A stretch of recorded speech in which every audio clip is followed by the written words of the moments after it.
Hello, I'm Grant Taylor, CEO of Quotanda, and here to moderate this panel with some of the most impressive fintech CEOs here in Mexico, all actually from outside of Mexico.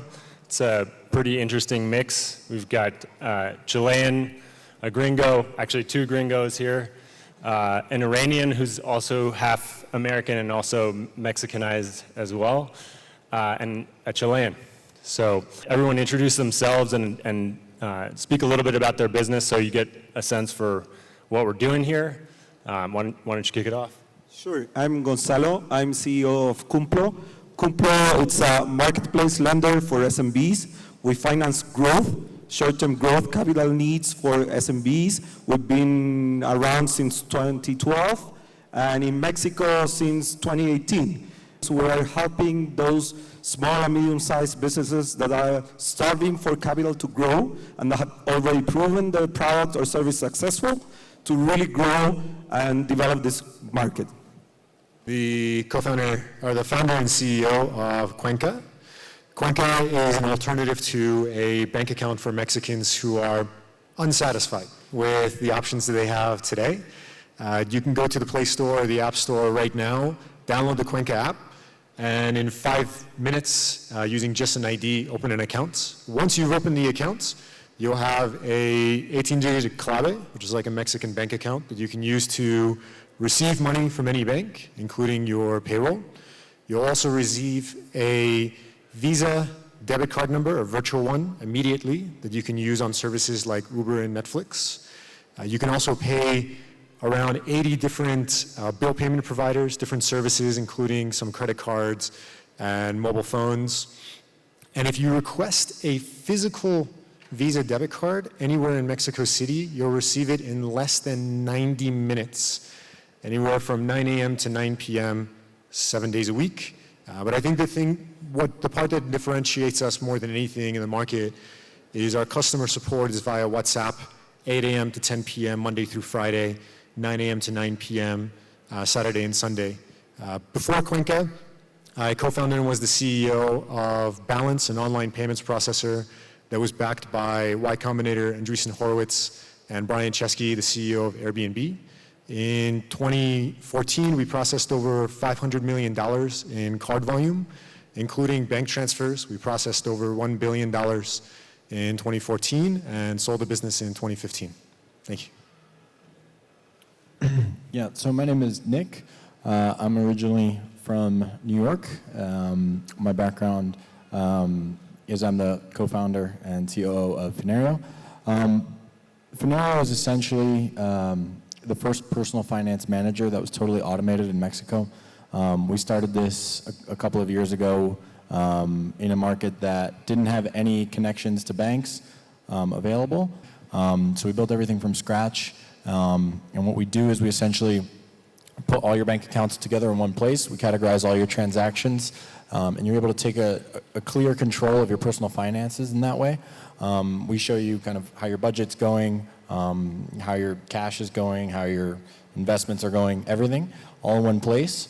All together, typically by the third or fourth month of usage, we actually see a 20% decrease in spending when using the app. So we launched last year around May with about 7,000 beta users. Today we have over 170,000 users. So we're growing a lot, and we're continuing to look to grow and partner. And at the end of the day, our business model revolves around data. We're very eager to continue to better use data here in Mexico to both penetrate the market that's sub-penetrated as far as financial penetration goes, but also to understand business intelligence better and just have a better grasp on how to use these bank data points that nobody has been really using. So that's our mission. And just a little bit about myself. I grew up in New York. My background is in finance. I started my career at Santander in Madrid, and I was working in San Francisco before I came here about 4 years ago, and have fallen in love with Mexico and been here ever since.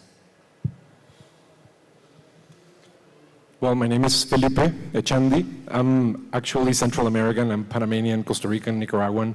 So I collect passports that don't give me a lot of benefits to enter other countries. My startup, I'm co-founder with two of my partners. It's called Cuanto. And what we realized is that in Latin America, buying and selling for small businesses is a different experience than the one that happens in the developed world. Anyone here who lives in Mexico has interacted with a small business via WhatsApp, via Instagram, via Facebook Messenger, or has informally bought or sold something via a Facebook group or a WhatsApp group.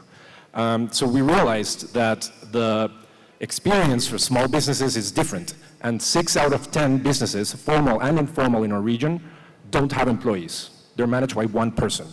Basically, we're a region of solopreneurs.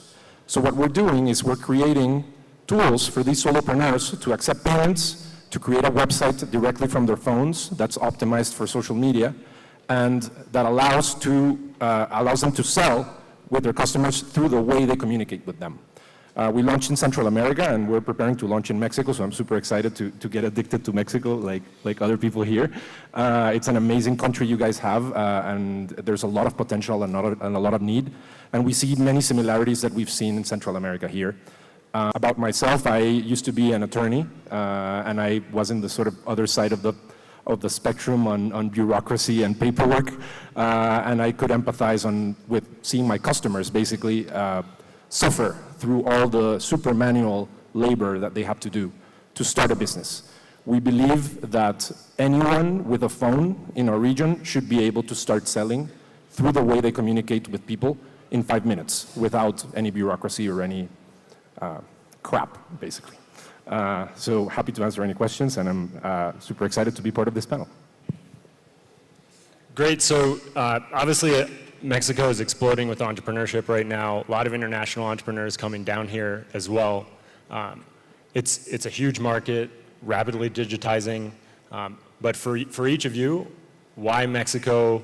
Why now? Just a little story. When we decided to come to Mexico, I called a really good friend, a Mexican friend, and I told him, wow, well, Cumplo is coming to Mexico. And he answered me, no seas pendejo. Really, it seems to be a really big, tough market, but actually it's the biggest Latin market around the world. And the most important thing is in terms of loans for small-sized businesses, it's really underserved. So a small-sized business, normally, if he gets a loan, he pays here between 30 to 50%, including all costs. So how can you be able to really compete with that kind of costs? Today, with the internet and the technology, it makes no sense. From the other standpoint, from investors are putting their savings in the financial system at 2, 3, 4, 6% at the most, and then they have to make a living after they quit working when they are old and retired. So when you see that money is going to the financial system at 5% and it's going out from the financial system at 30 to 50%, you say something's wrong. Well, all our markets have discussed a lot about how education is important to develop the people, but that's half of the story. If we think great education with no access to capital, it makes no sense. So actually, we as Cumplo, we have the real purpose of giving access at the right fair cost to capital to all Latin Americans, and in that sense, Mexico made the biggest sense. In the other side, Mexico was the first one with the fintech law, and that gives a lot of certainty to investors. So I really think Mexico saw the path before the other markets, and we are really happy to be here.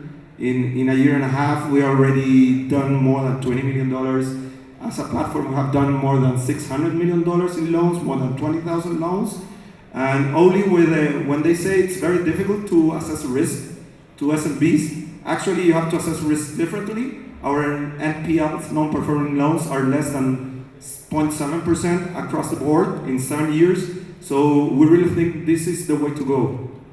I would just say when I came down here about 4 years ago, I came from San Francisco, and there were a lot of different things that we had available in terms of apps and services that just weren't available here. And so I had a little notebook full of different ideas that I actually saw from kind of the perspective of an American in a foreign land, being in Mexico City, and just kind of seeing the size of the market and all the issues that were going on in Mexico City and still are going on. But I think in the last, if you fast forward now, in the last 3-4 years, things have changed dramatically. People and companies are really waking up to the kind of the possibilities that this market has, and being a large kind of tough market has its challenges. But I think as far as the laws go and the fintech law goes, everything is being set up pretty progressively, and it's being kind of enabled for these companies to come in and innovative solutions to be able to come here. And I think the rest of Latin America is really looking at what Mexico does and seeing what the results are. And I think it's great that Mexico has been able to go from being one of the, still one of the lowest penetrated markets in Latin America, but to now at least being at the forefront when it comes to legislation and kind of everybody looking towards Mexico for guidance. I think it's been a huge leap. I think it's a great first step. And I also think as far as our business goes, people woke up to the fact that a lot of decisions, both in a credit sense and just a business sense, were being made without data. I think more and more we're waking up to the fact that a lot of these decisions that are getting made are being made with alternative data points that might not always be as valid as they should, or making decisions based on gut feeling. So what we've seen is that the market has adjusted and started to realize the value of all the data, for instance, that we're able to provide, all the data that we're able to process from bank accounts, both for credit scoring as well as just general engagement. So we're really excited about all the possibilities, and we've seen the market really come a long way as far as understanding in the last 3 to 4 years. I'll answer from 2 different perspectives, from a personal perspective, then from a professional one. From a personal perspective, why Mexico, why now? Tacos de barbacoa, so that's why. But really, I say that only half jokingly, because one of the reasons why Silicon Valley has traditionally had a lot of success is because it's an amazing place to live. The San Francisco Bay Area, the weather, the mountains, the ocean, everything, right? And Mexico, while certainly very different, no oceans in Mexico City, but it is a great place to live. Like the food is fantastic, the people are amazing, the culture is fantastic. And I genuinely believe that if you're not happy with where you live, it becomes quite challenging to actually build a business there and be successful there. So that's from a personal perspective. So the tacos de barbacoa, that wasn't entirely a joke, just partly. From a professional perspective, we started working here before the fintech law passed. So the plan was to build a business here regardless. The fintech law passing was a bit of luck. It's amazing luck, kind of dumb luck actually. But at the same time, if you look at some of the dynamics of the market, it's 120 million people, the population, only 80 million of which are adults, so very young population. For Uber, Mexico City is the largest market by number of rides. For Netflix, Mexico as a country is #1 by number of hours watched. I think for Spotify, Mexico may be #1 in terms of engagement. And yet, only 25% of people have a bank account and use it, right? More than that have bank accounts, but only 25% of people have an account and use it. So huge market, very young, growing, but at the same time, a lot of opportunity to create something new. I completely agree, but I would add some specifics around small businesses. Well, Mexico is just huge in the number of people and its geographic extension. And the fact that in this country specifically, we have the least penetration, at least under average penetration in financial services for people, that also extrapolates for businesses. So what we feel is that this is a place where you can make the most difference for the most amount of people with the least amount of effort, even if it's hard, because starting a company is hard. We've suffered going regulator after regulator in a small part of the world with many small cities, basically, Central America. And we realized that it probably makes more sense to attack a larger market with better infrastructure, with a better ecosystem, not only infrastructure-wise, but also technology-wise. For instance, what Cuenca is doing by giving debit cards to people is more consumers for online businesses that we're trying to help. And if that continues to compound with all the amazing startups that are springing up here, Mexico really has the opportunity to leapfrog other countries in the region at a faster rate. So that is just extremely exciting. And again, I love to come here. Again, I share. If you're going to attract good talent, if you're going to be motivated, you need a place that you want to live in, that you want to spend time in. And in Mexico just has all of that. So Mexico lovers here share that, obviously. That said, it's not without challenges, right? So I guess I think it'd be great if each of you would just talk a little bit about some of the more significant challenges that you've dealt with here in Mexico entering the country. I guess I'm the earliest here, so I can start. I'm accustomed to Panama's corporation regulations, which are pretty lax, as you know. So you can incorporate a company in like 2 days. The process to launch a Mexican company is pretty bureaucratic. It's not unheard of in Latin America, but the SAT just stops working for 2 weeks randomly, and you have to wait for that time to happen. Like everything is pretty slow, but once it happens, you have access to great infrastructure. However, that is something that I think, of all the problems that a country could have, it's easily fixed by just joining forces and just realizing like we can have a little bit more efficiency in that side. Other than that, I've found Mexico very welcoming for foreigners. Other countries in Latin America are not that welcoming. Some of them have even nationality restrictions and things around that. Mexico doesn't. So in that sense, I think culturally Mexico has the right attitude. But yeah, bureaucracy is just a bit of a pain. I mean, what I'll say is that the challenges that we face in Mexico are pretty common to the challenges that you'll face anywhere universally, which is recruiting. In the Bay Area and Silicon Valley, it's super hard, and Mexico is incredibly hard.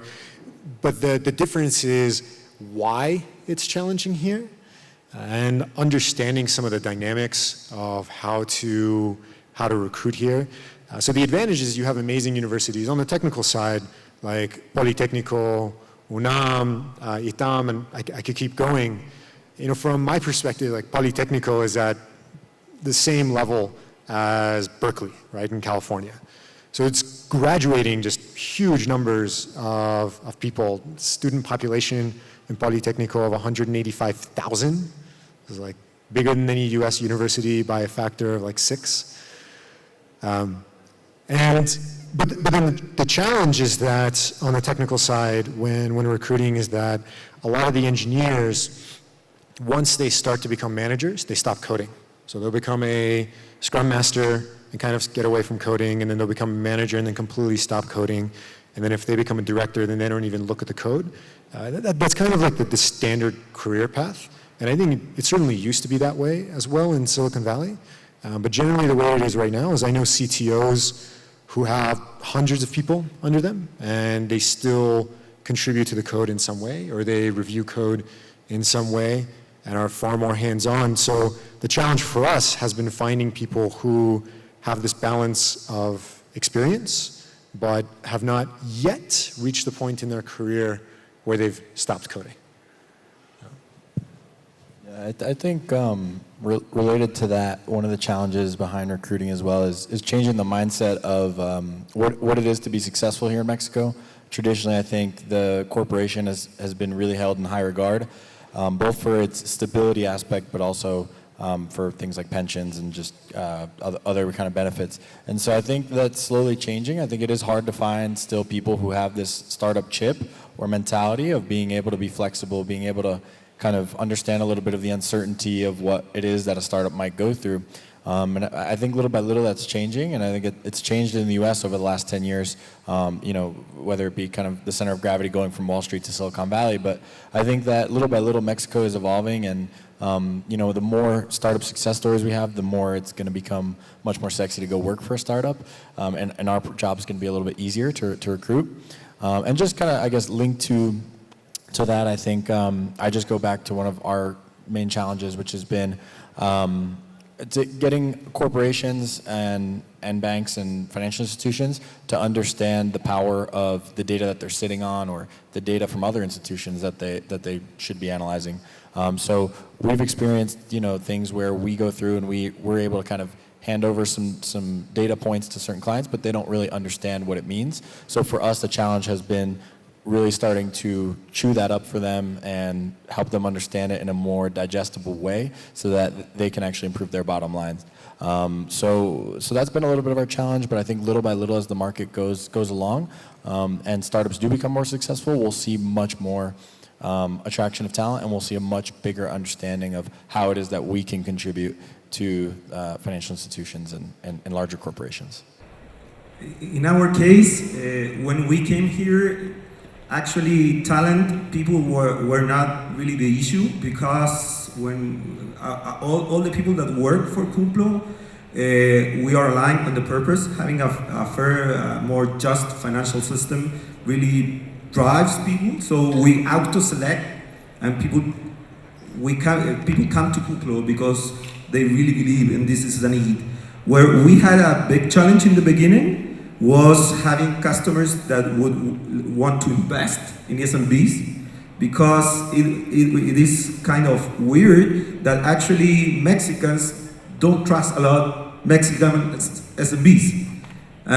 Sometimes us as foreigners, we were seeing, but this looks good, the numbers are good, the business is good, it's growing, but years and years of underconfidence in the culture has penetrated. So in the first place, it was very tough for us to get people investing in the loans, but we are really happy because nowadays we have like 50 to 60 new investors per month. We already have more than 600 investments done. So I think when you really start building trust, it helps the whole ecosystem. And regarding bureaucracy, yeah, sure. In the beginning it was tough. It took us like 3 months to just have the papers to look for a bank account, and then it took us like 3 more months to get the bank account. And actually it was kind of a miracle, because we knew someone from outside Mexico that helped us open the first bank account. So yeah, it is kind of challenging at the beginning, but it's really awesome. Actually, Mexico is an awesome place, so we're really, really happy. I think a huge challenge fundraising for debt, especially on marketplaces. But I think for a lot of entrepreneurs, myself included, fundraising for equity investment is a challenge here in Mexico. I think it'd be great if you could talk a little bit about your fundraising experience. From my standpoint, when we raised our seed rounds started last April, closed last May, it was just, I was the only full-time employee. There was no product, there was no like live products. We had like I had built something, but so it was primarily just a pitch deck, right? Outside of just like a couple customers. And I pitched pretty much every Mexican VC, and all of them said no. One of them said no, and then later said yes. It pays to be persistent. So then in the end, like we ended up raising from Andreessen Horowitz and from Kazakh, which is an Argentinian firm. So from our standpoint, like from fundraising in Mexico, I actually think that one of the things that's going to change in the future, that's going to help the startup community in Mexico, is foreign investors making more investments. There's certainly like plenty of Mexican VC firms here, but the more capital that comes in, that's going to help the amazing talent that already exists attack the incredible opportunities that exist today. In our case, it was kind of the opposite experience, because we started in Chile, and Chile there's almost no VCs, so it was really, really tough. And when we decided to come to Mexico, actually was kind of, VCs were extremely welcoming, and we were very lucky to get an investment from All VP very early on when we started in Mexico, because for us it was very important to have Mexican partners to help us in this journey through the Mexican market. And for us, it was actually very, very welcoming. We had a very good conversations with a lot of VCs early on, so it's fine, very good. I think the supply is somewhat limited, especially now with Nafin going down, or them rather. So I think funds are going to be constricted, unfortunately. So yeah, I mean, I think it is tough. I think it's tough, especially if you don't make revenue from day one. I think the valuations also are, they take a hit a lot of times. And so, yeah, I mean, I think it's just a question of maturity as the market starts to see the value, again, of, user acquisition, user data, other elements. It will pick up. But I think it's good to have a mix anyway. I think U.S. capital infuses a different attitude into the company, as well as just being a little bit kind of a different mindset. So I think it's healthy to have a mix. We do have a mix of both Mexican and U.S. investors. And we're really happy with both. I think they've both served great purposes at different times. And I would really recommend just trying to keep your options as open as possible. Traveling to San Francisco or New York or wherever it may be. I think it's important to get to know how they view your company in different markets and what kind of mental models they have of your company as well in their mind, because it really does differentiate from VC to VC and landscape to landscape. So it's great. It's also free feedback. So I would encourage everyone to just get out and talk to as many as possible. Just kind of take the good with the bad and weigh it all out. I think it is important for us entrepreneurs to be really conscious of how the market views us, and it's very helpful for us long term. We went through the Y Combinator batch in winter 2019, and we started noticing a shift not only with them, but with the general attitude of investors in the US to look at Latin America more seriously. I think that just the success stories that we've seen, the Rappies and the Greens and the larger companies have really turned an eye and have woken up appetite from foreign investors, and many of which have even been visiting Mexico, that Latin America is really a place where you can create businesses at scale. Before this, and we still sort of noticed that difference, at least in our seed round, which wasn't as large as a Series A or any of that, but we did see there was sort of some, in general, more risk aversion from Latin American investors. Which is understandable given the relative few success stories that we've seen, but hopefully with more capital coming from the US and from other regions, we'll have to adapt the risk-benefit appetite that investors have. So I still think there's a difference. I still think that as you go earlier, with some exceptions, it's harder to raise if you don't have revenue, if you don't have sufficient traction or clear signs of product market fit. Even if you're a super early stage startup, like a Latin American investor would probably ask, I want to see the numbers, I want to see the graph. And an American angel investor would probably bet on the team and on the idea and would be more comfortable doing that earlier on.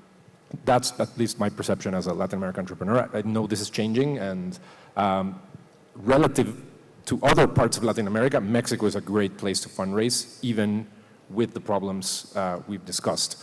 I come from a godforsaken part of Latin America, which is split in many parts. We don't have the ecosystem you guys have here. So Mexican entrepreneurs should also consider themselves lucky, because even with the limitations we have, there is a community, there is venture capital, and there is an ecosystem of successful startups that is driving more people to put more capital in the future. So overall, I think it's good news. Just as a very quick point, I don't want to create the false perception that the new capital in Mexico is just US capital. It's not like just people coming from Gringolandia and investing here. CASIC, an Argentinian firm, just raised a $600 million fund, and the partners spend a ton of time in Mexico, have invested in some amazing Mexican companies like Confio and Kavak. And so there's outside capital, not just from the US, but generally. Nope, completely agree. And I guess the flip side of that is the debt side, which I think the next panel is going to be speaking about. And I know, the friends that I have that are, balance sheet lenders or even marketplace lenders have like a real need for debt capital, which is something that has seemed like it's been missing in Mexico, and exciting to see, more foreign investors, American and otherwise, coming into Mexico on the debt side as well. So we're all out of time. Thank you very much. Thank you, everybody on the panel, and Thank you. See you soon. Thank you.